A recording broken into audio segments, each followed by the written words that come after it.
Hello, everyone, and welcome to another episode of the Conversations with Coaches podcast. Once again, as you could probably tell from the sound of my voice, I am smiling because I've already been having an excellent conversation. You're just too bad you're going to have to listen to our next episode. I've already decided I'm having Christine Meyer back on. She has been an absolute delight.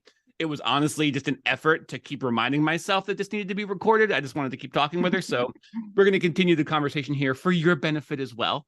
Let me introduce you a little bit to Christine. Christine's been on the podcast before, but before I was the host. So this is kind of one of those returning guests, first time meetups. I love these. These are great. Christine coaches thought leaders and influencers who are deeply interested in confidently creating their life through the masterful understanding of their own empowerment. Her clients are passionate, life-loving humans who already have a track record of success, who understand that coaching is not a luxury, and that hiring her will exponentially affect their lives in powerful and positive ways. There's lots more to say, but I think it's just time to start the conversation or restart the conversation. Christine, it's a pleasure. It's already a pleasure to meet you, and I'm so glad you're here for the podcast today. Likewise, I'm really happy to have met you now and to be here again. So we were kind of like talking a little bit via email and talking a little bit before I hit record about what to talk about.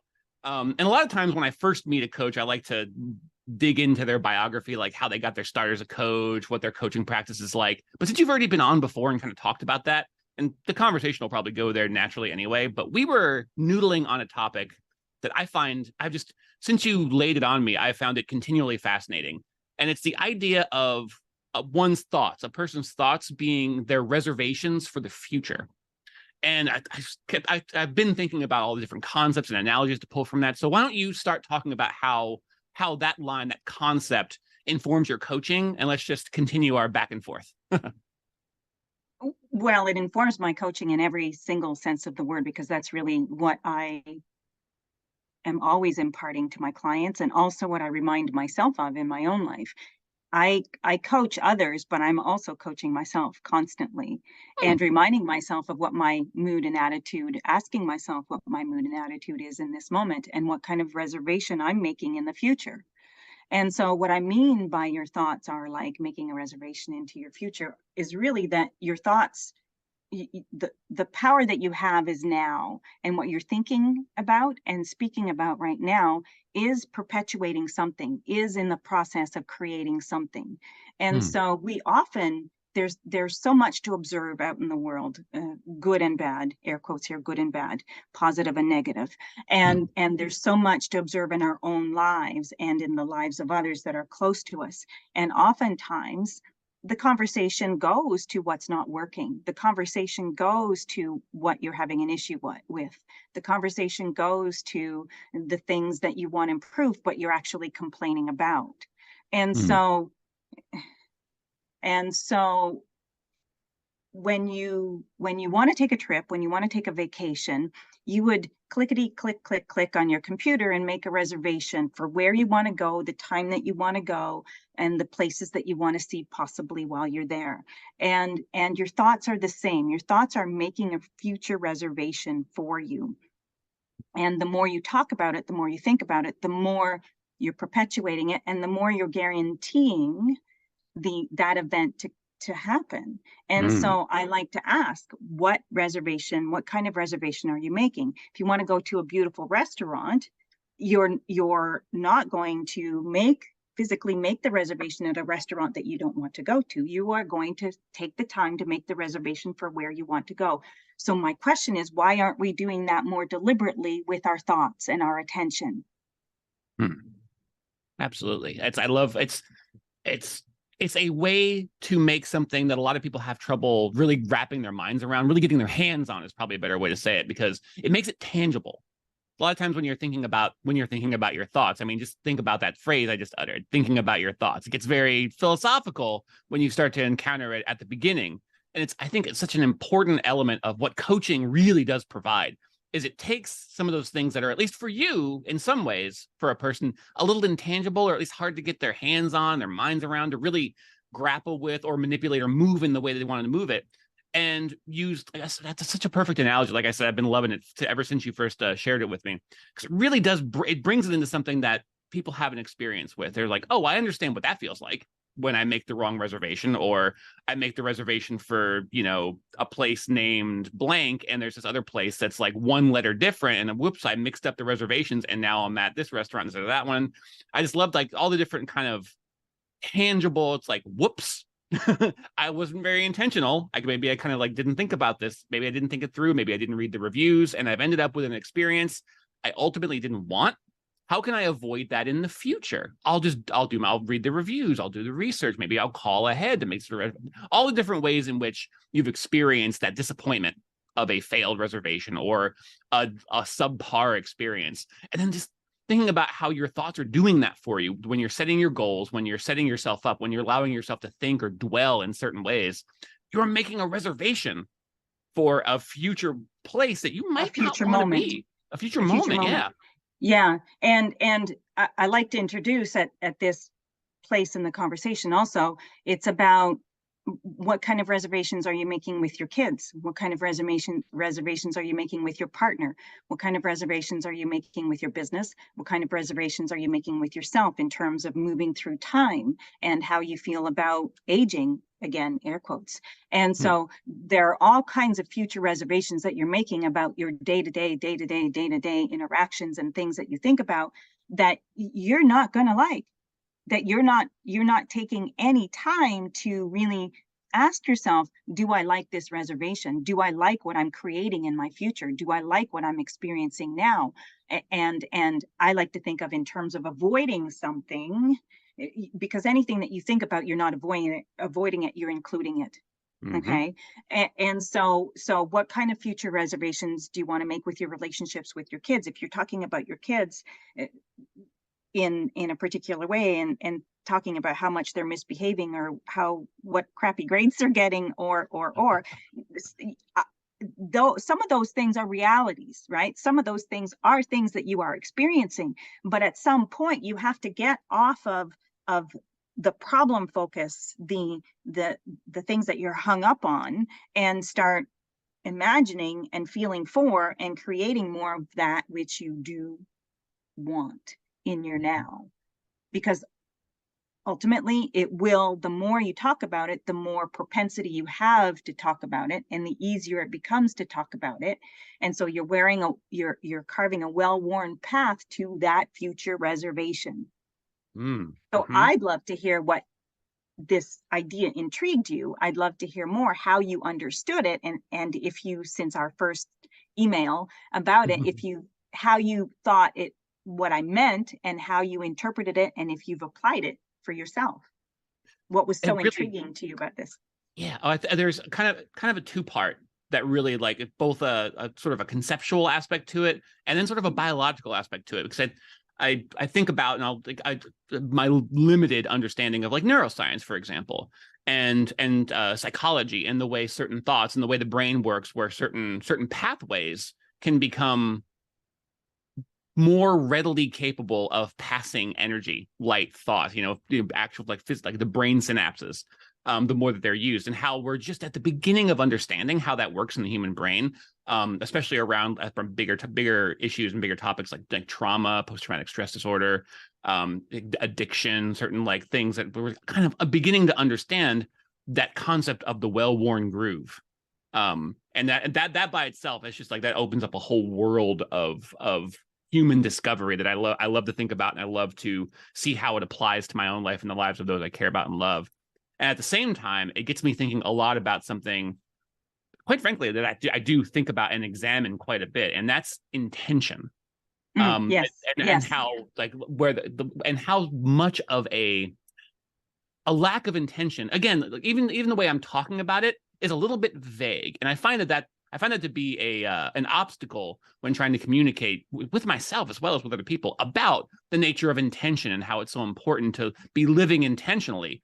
And the thing that really drew me to this analogy is the way that it makes a sort of a difficult to grasp concept like intentionality, something that's talked about a lot, but not very well understood or well applied, and gives it some consequences. It gives it some meat, something that you can really be like, you can kind of feel in your gut and in your heart and be like, ooh, yeah, I guess I'm not living very intentionally. I'm not making decisions not thinking things through and like reckoning with the consequences. And I'm allowing myself to stay locked into intentions that maybe I like created for myself a long time ago.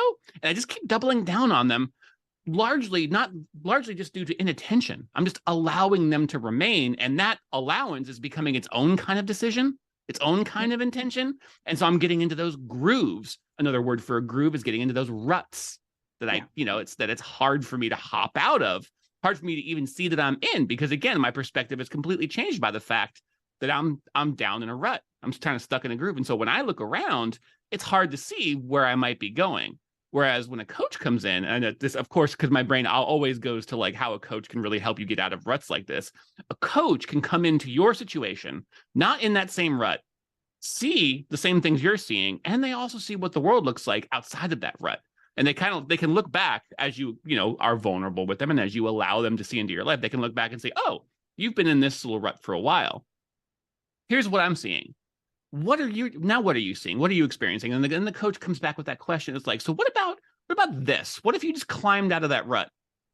What then? And then that guidance that a coach provides, that right question at the right time, can be exactly what you need to interrupt, to get out of that rut, to pause and realize, hey, wait a minute, I can do things differently. And so I'd like, and that even as I'm describing it, I'm feeling a little bit of that tingle of the realization, that aha moment, that there's just really nothing quite like it, and why I'm such a, as everyone here who's listening will know, such a avid proselytizer for coaching because of that moment. That's great. And so to your point, I like to give a broad perspective of what could be happening, that some universal foundations about things. And then I like to make it tangible. I like to make it practical, because if it's just left out there, it's just theory. It's just theory. And there are multiple ways of applying things that I might be coaching someone on, certainly. And I will weave that into their preferences and their tendencies and so on. So I'll find individual ways for you to apply this, and sometimes universal ways. But certainly when we're thinking about, your thoughts are like making a reservation into your future, and you wonder, well, okay, great, great knowledge, I've got it, that makes sense. Now, how do I apply that? How do I use that information and actually apply it? And the way you start sort of internalizing it and recognizing what kind of future reservation you're making is by how you're feeling right now in this moment. As I'm thinking about this, as I'm talking about this, as I'm imagining this, or having a nightmare on purpose, I like to say, in this moment, how am I feeling? You see, and often people it's like having a nightmare on purpose. They're thinking about future with concern, worry, stress, fear, whatever that might be. And I'm not ever implying that any of those emotions are wrong. What I want people to start understanding is that those emotions are indicators for you. Those emotions are information for you to say, I'm feeling fearful right now. That doesn't mean that the reservation I'm making right now because I'm having a moment of fear is going to happen. The thing that I'm fearing is going to happen. That means my fear is an indicator that I'm in the process of making a reservation. I've just maybe flipped open my computer and I'm just about to get online to make a reservation for a flight that I don't really want to take.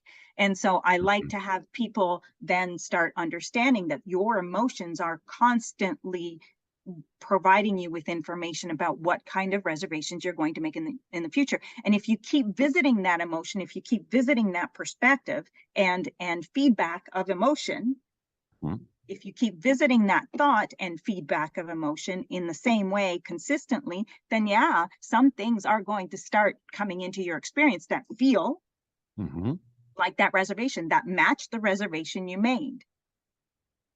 And so caring about how you feel is really important, and caring about how you feel, using your emotions as information, not as a reason to beat yourself up and not as a reason to wear it all over your sleeve and hang around in it longer. But it's a choice, because your life right now is a series of choices that you've made before. You didn't get here without making choices, either either obliviously making choices or intentionally, to your point, making choices. And so if you take your now and you think of those things, my life, the creation of my life, I'm the creation of my life, and I'm also the creator of my life. I've created me so far, and I continue to create me from here and now. And I'm also creating my life and the contents and the results of it.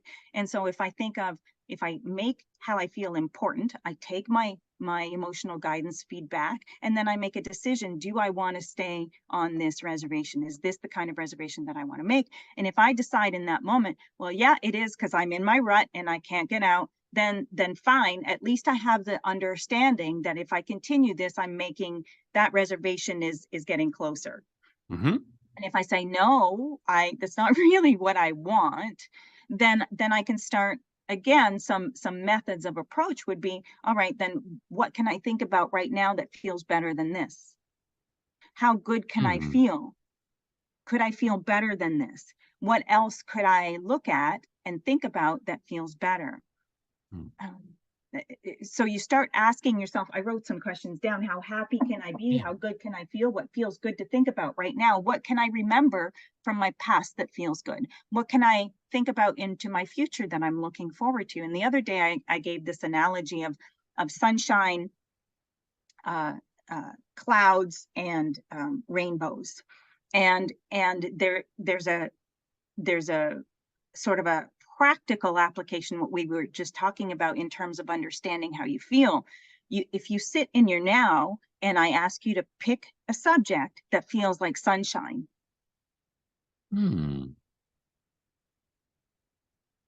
Okay. I got one. Okay. And then, so you have an emotion associated with that. You maybe have a few, but if you were to pick one emotion to go with that subject, what is it?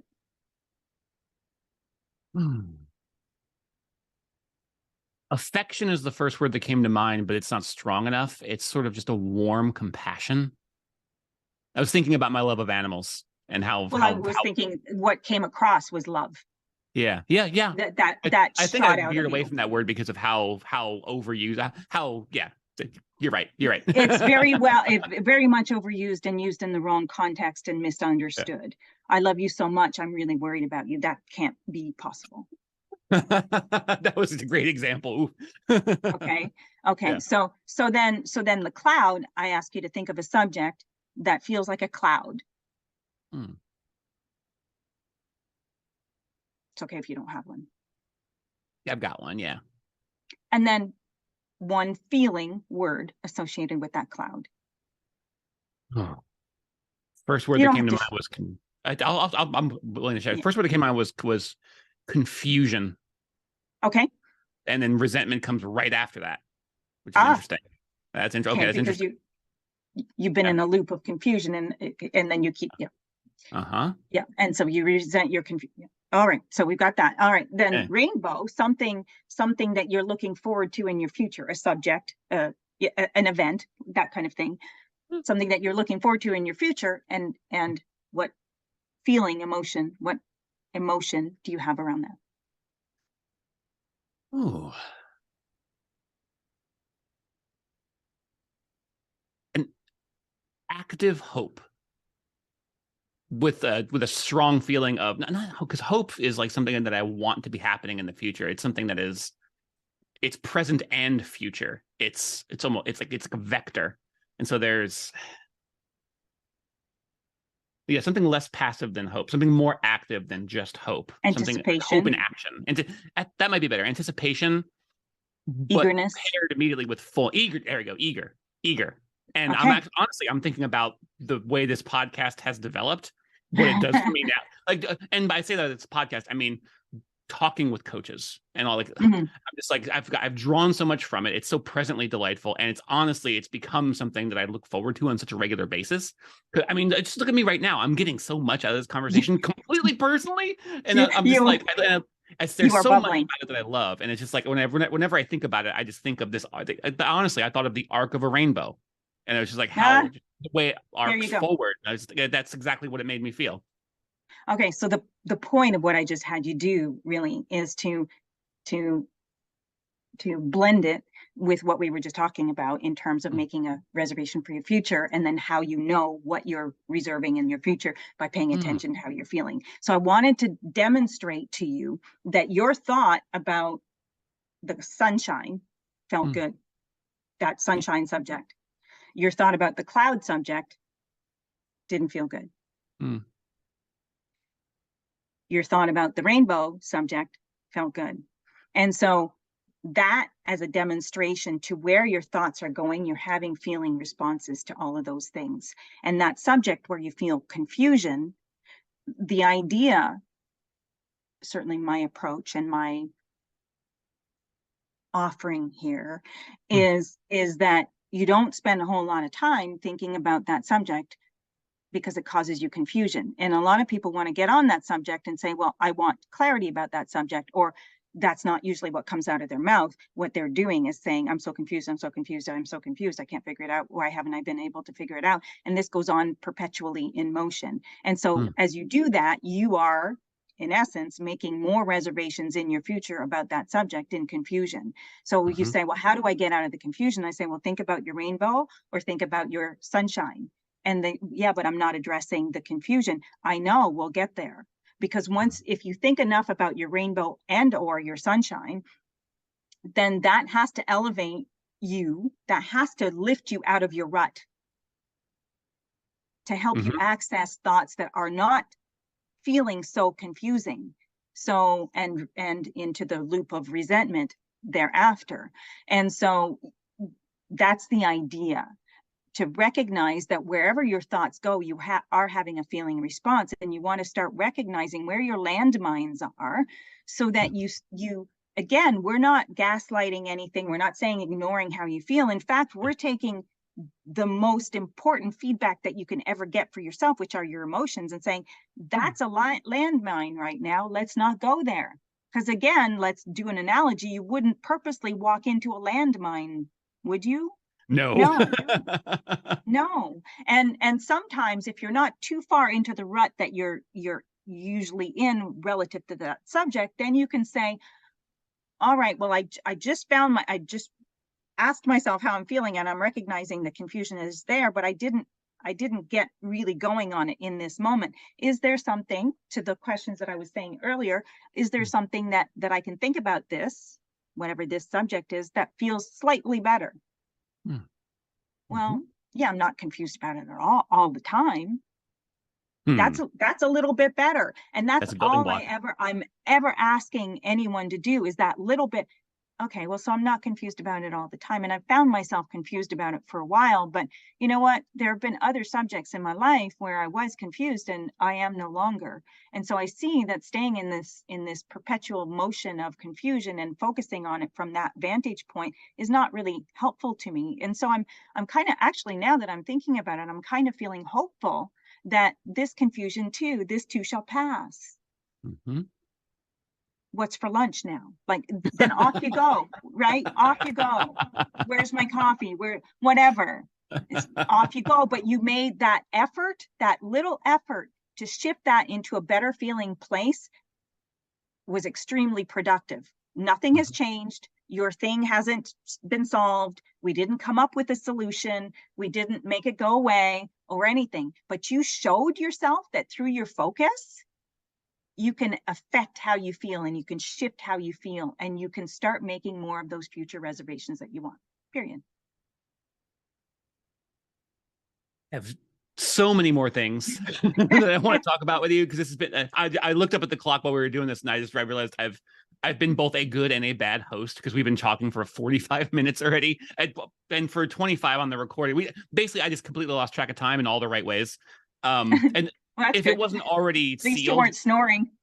I was definitely not snoring. It was sealed already, but it's even more sealed now. I'm having you back on at least like a half dozen more times. All right. Because this conversation I think this speaks very well to you and who you are as a coach, because over the course of the conversation, you demonstrated in this crystalline, beautiful fashion exactly how your coaching can work. And thank you for providing that for me.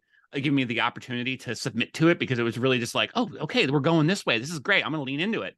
And honestly, like my perspective is slightly shifted because you helped me to summon those thoughts and those feelings up in a different way than I'm used to summoning them up. So, I mean, yeah, this is a long way around to just saying thank you, thank you, thank you. This was an amazing conversation. This was an amazing exercise. I think this was an amazing episode of the podcast. I think this is really like this is just chock full of goodness for the audience. And I am 100% sliding into your LinkedIn DMs and getting you back to the podcast. Awesome. Like probably in like April or May, and then maybe later on in the summer, and then it's fall. The leaves are changing. Let's wonder what Christine's doing. So it's almost the end of the year. What is she doing now? Let's have a wrap up. She's clearly made a reservation into her future to be here. Yeah, I'm making a reservation for your time in my future, having you back on the podcast. Before I let you go, and I do really need to let you go, but where can people get more of you? Where can people find out more about you? Where can people learn more? Where can people connect with you? Do you have like a preferred like active social media where it's just like, hey, message me here? Do you have a website people can go to opt in for stuff? Like, where can people get more of this? Well, my website is christinemeyercoaching.com. I have kept it. I've written a book that was called Keep It Simple, Smartypants. So just to demonstrate that everywhere I am, everywhere you look, I'm Christine Meyer Coaching. So perfect. LinkedIn, I'm on there. Instagram, I'm on there, and Facebook. I'm not really active on Instagram or Facebook, but I'm there. Yeah. You're available there, but I'm absolutely available there. I do check DMs and same thing with LinkedIn, and excellent. I do post regularly on LinkedIn. Excellent. Yeah. Well, once again, thank you for having me. Yeah, I'm so grateful, and this has been great. And now I have to rip the Band-Aid off and hit the stop record button. Thank you for coming on. Thank you for everything that you do, everything that you've done, everything that you're going to do. And I'm just super stoked I got to meet you. Likewise, I'm really happy we had this conversation. And to the audience out there, if you've been listening, you know what this is all about. I hope you got like a tenth of the benefit that I got from this conversation, because if you did, you're going to go right over to Christine Meyer Coaching right now and find out more. And in the meantime, here on this feed, we will get a chance to talk to you again very soon.